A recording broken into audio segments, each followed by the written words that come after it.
What's going on, guys? I'm Logan here with Courtside TV. I'm here with Noah, and today we're going to talk about the news that broke the sports world yesterday that pretty much everyone has seen by now, and that is that Anthony Davis has requested a trade from the Pelicans.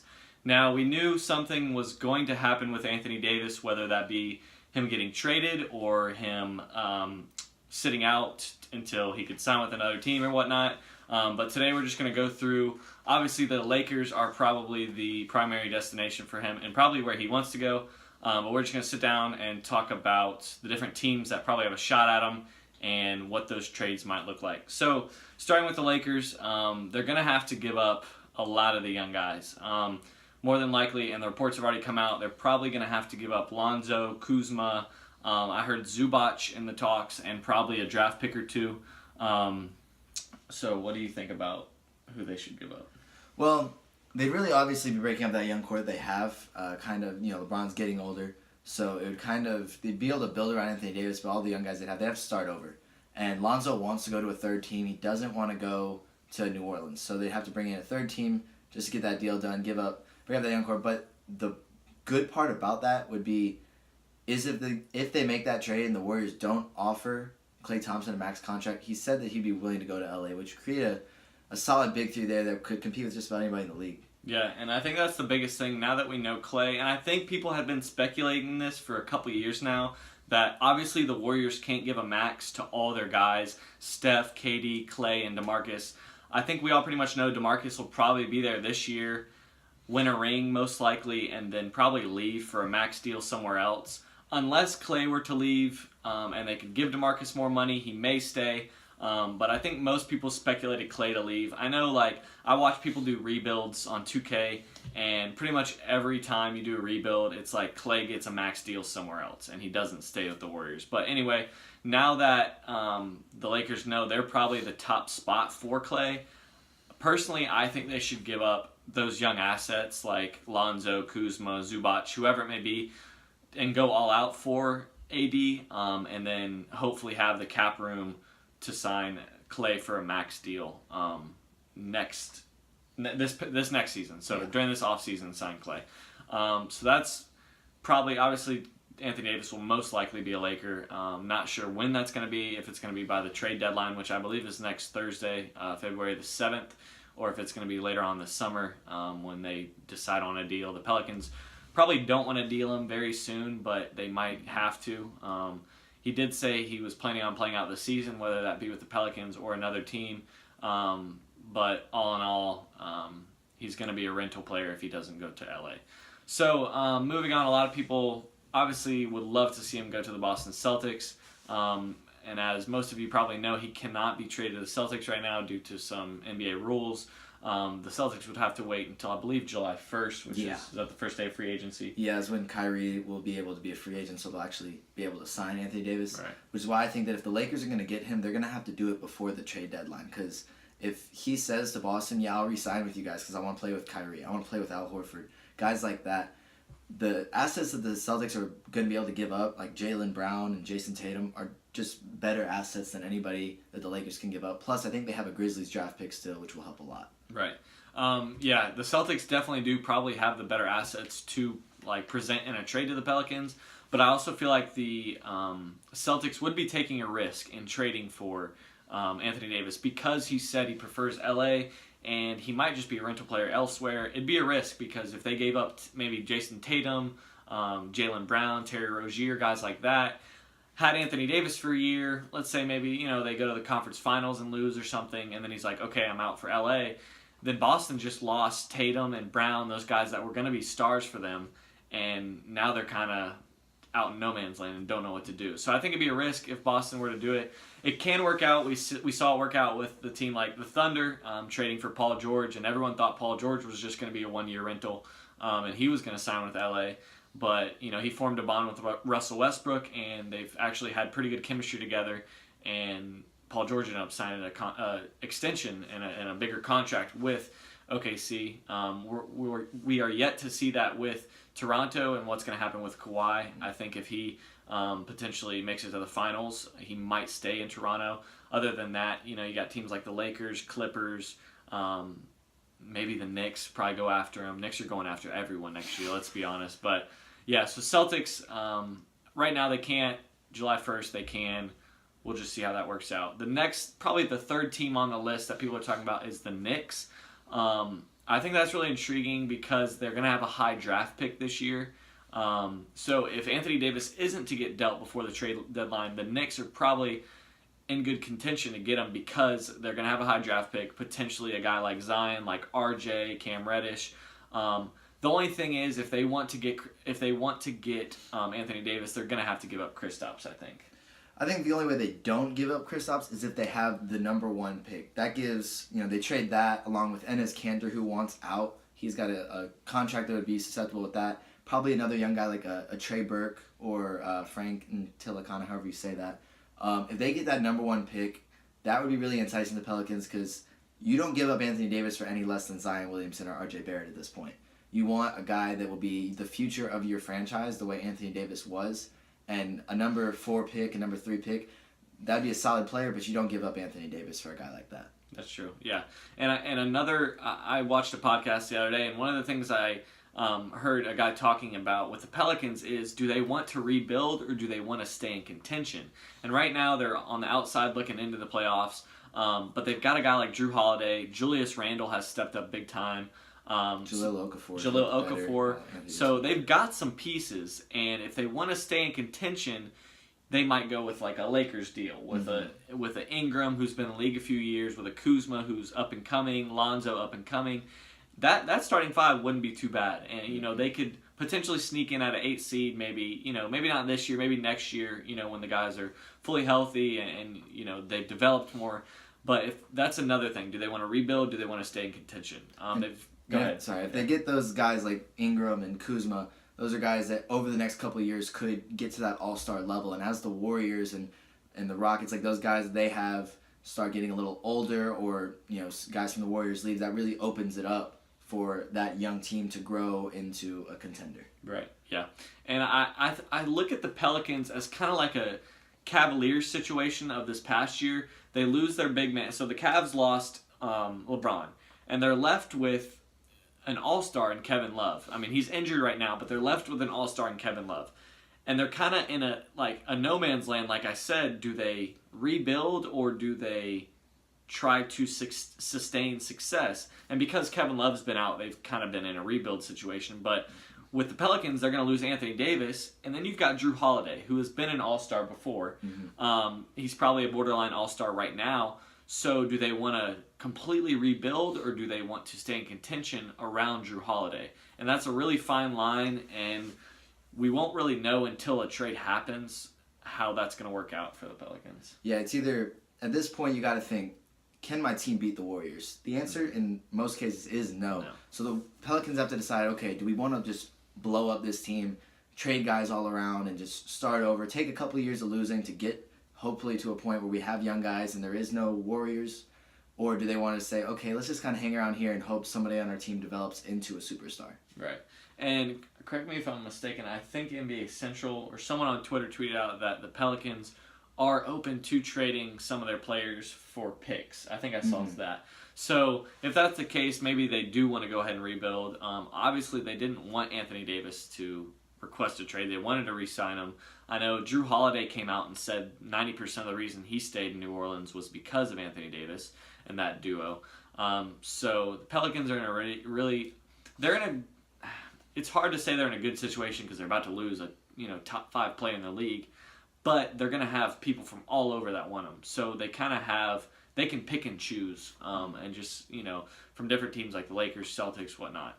So the Knicks, we talked about, they don't really have a ton to give up right now. Obviously, if they have a high draft pick, that's going to play a role. Other than that, what other teams are you thinking about? I think a couple teams I saw that were pretty interesting. I saw the Raptors and Bucks were both trying to make offers. I think they said the Bucks were open to trading everybody but Giannis.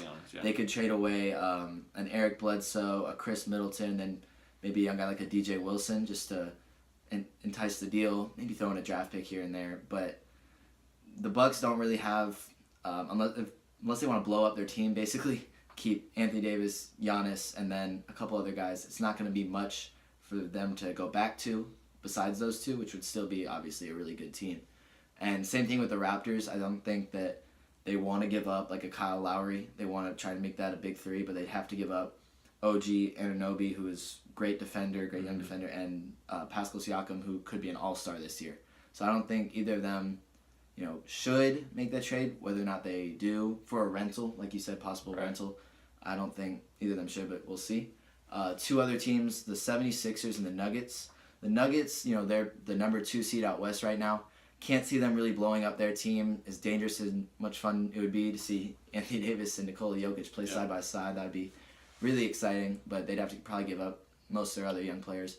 But the interesting one to me is the 76ers, because I personally think that if they gave up Ben Simmons, maybe a Landry Shamet who's been playing really well as a rookie, to get Anthony Davis alongside Joel Embiid, that's something that could compete with the Warriors. And then you have Jimmy Butler and a guy like JJ Redick, just a solid team there. So what do you think about that?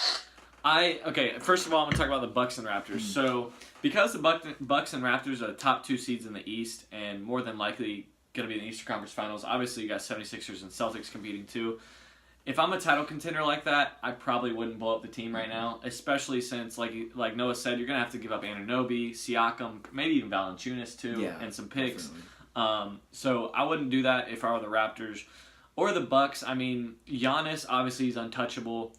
The Bucks are interesting because they don't really have a second star, I would say, outside of Giannis. I mean, the second best player is probably Chris Middleton, maybe. Mm-hmm. He's a borderline all-star, but he's not a second star. So the Bucks, I would see them doing it before the Raptors, but still, they're the first in the East right now, probably going to be in the Eastern Conference Finals more than likely. I just don't see that happening for them. But the 76ers is very interesting, and the only reason I don't see the 76ers trying to make a move is because their whole trust the process motto for the last however many years. And trust the process, yada, yada, yada. Bad number 1 picks like Markelle Fultz, stuff like that. I really think they want to build on what they have. But another good point I heard, I can't remember if it was in a podcast or a YouTube video or what, but I think it was Bill Simmons' podcast, actually, talking about the 76ers in the playoffs last year. And Bill Simmons said the 76ers can only go as far as Ben Simmons' jump shot can, which I thought was really interesting because King of the Fourth Quarter on YouTube talked about this the other day. There's a lot of pictures on the internet of Ben Simmons at the three-point line with a defender probably 5 feet off of him. I mean, teams, especially come playoff time, when it counts, teams are just going to back up, and Ben Simmons is either going to have to shoot a three. I mean, he could drive on defense, but teams, it's so easy to play him. And let me just go on a little side rant right here. Good. That's why I don't like the comparison of Ben Simmons to LeBron. Because, sure, LeBron's not the greatest shooter. He's gotten better as his career's gone on. But when LeBron came in as a rookie, he wasn't this bad of a shooter. I mean, Ben Simmons, has he attempted a 3 yet this year? He just did 1 for the first time the other day. 1 3. So I don't like those comparisons. That's just a quick side rant because LeBron, he wasn't a great shooter when he came in the league, but he could still shoot the rock. 76ers, Ben Simmons is just, it's weird because he's such a generational talent and, court vision, rebounding, driving and finishing, stuff like this, but that jumper, how far are they going to go if he doesn't, establish that? And now they have Jimmy Butler. It's a little different there, but the 76ers have 3 stars. We could say they have 3 stars. Probably 2 or 3. They probably might all 3 make the All-Star game this year. They're all 3 good enough too. We'll see. Right. So they're going to have to give up 1 or 2 of them if they want Anthony Davis. And for the way they've been, trusting the process these many years, I don't think they will abandon all of that just to pick up Anthony Davis.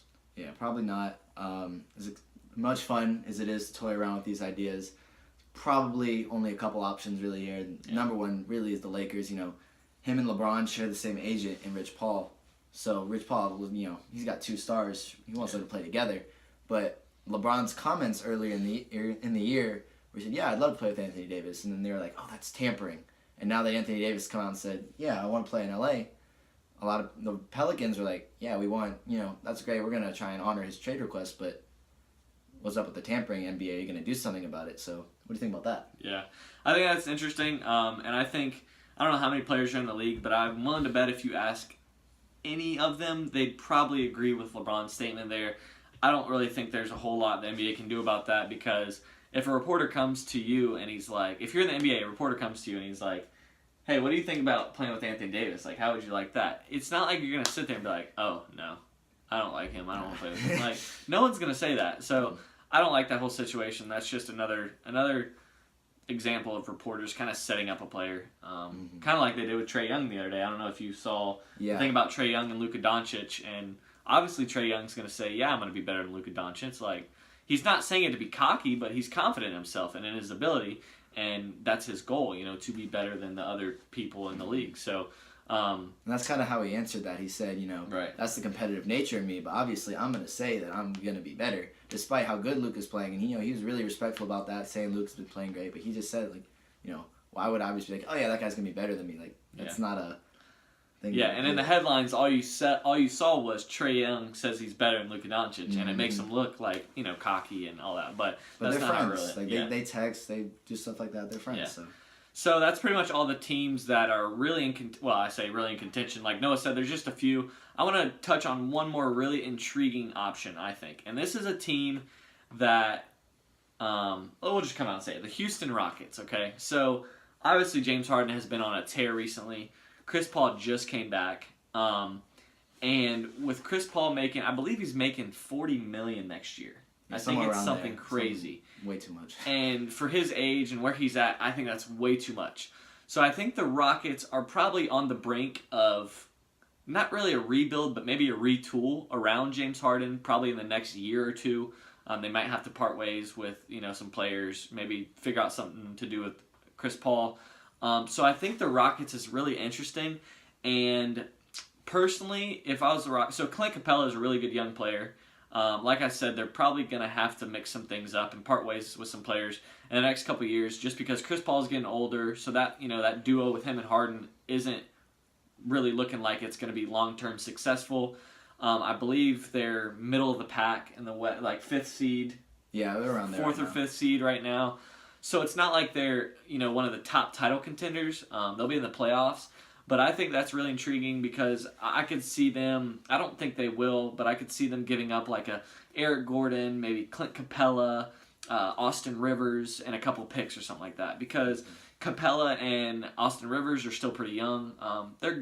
Capella's getting better. Austin Rivers has gotten a little better as his career's gone on. Eric Gordon's just a really good knockdown, guard, and then some picks. But their picks wouldn't be very high.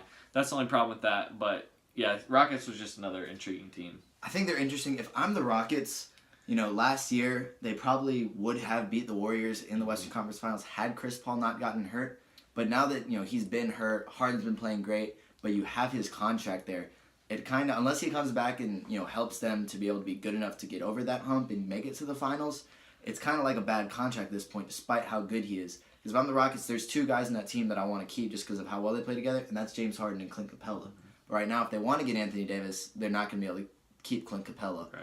But at that Chris Paul trade, if I'm the Rockets, I'm wanting to get other guys like wing defenders because they lost Trevor Ariza, and that was a huge hit on them earlier in the season, and just big guys because James Harden, he's 50 and 60 a game, but that's changing in the playoffs because it's a more physical game. Harden won't be able to score. He might score 50 once, but in a 7-game series, Harden's not beating you by himself, so he's gonna need that help around him. And Chris Paul, unless he returns to a little bit of his form, is just not doing it for him. Yeah. So, I mean, realistically, any team in the league could probably offer the Pelicans some sort of package, but those are just the teams we think probably have the better chance. So, with that all being said, where will Anthony Davis be playing? Let's see.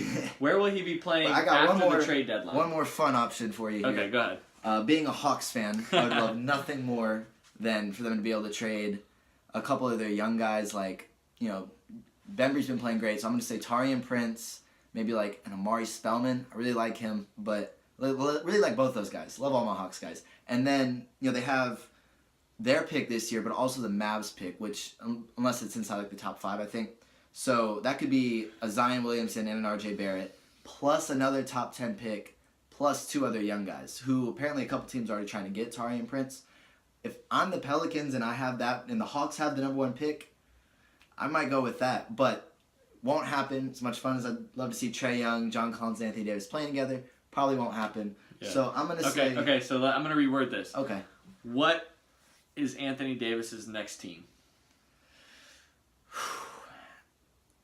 It's got to be the Lakers. At this point, I think they haven't said it yet, but he's expected to say that's where he wants to go. It's the only place he'll resign. Boston would probably be his best, the Pelicans' best option. But for him personally, I think that if they can get Clay around him and LeBron, that's his best option. All right. Okay. Yeah, I'm gonna go with the Lakers too. Obviously, I've got the hoodie on. I'm gonna go with the Lakers. I'm a huge LeBron fan. And personally, there's nothing more that I want than for LeBron to be able to play with a dominant big man.